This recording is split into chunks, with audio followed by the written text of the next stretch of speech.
La mise en place de 2 agents dans les transports le soir, est-ce que vous pouvez me dire comment est-ce que vous allez le financer?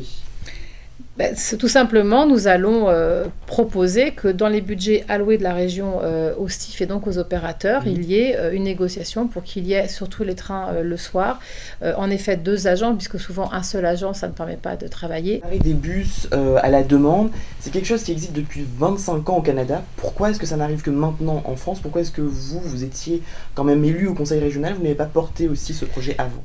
Alors, vous vous trompez, nous l'avons porté, cette idée de s'arrêter à la demande, sauf que vous savez, les conservatismes, c'est une réalité en France, et c'est une réalité en Île-de-France.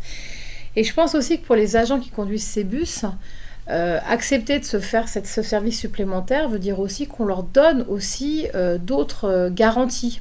Et vous le savez, en Île-de-France, il y a certaines lignes de bus, par exemple, qui aujourd'hui n'ont pas suffisamment de présence humaine. Je pense à des agents de médiation. Les conducteurs, par exemple, des lignes de nuit, ce qu'on appelle le noctilien, rencontrent parfois des grandes difficultés.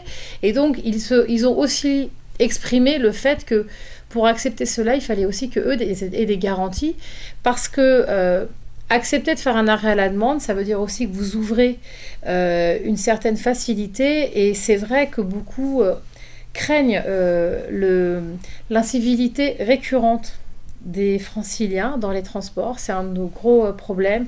Et donc de ce côté-là, je pense qu'ils veulent aussi l'expérimenter avec des personnes qui vont les accompagner, qui peuvent faire les médiateurs. Radio Campus Paris.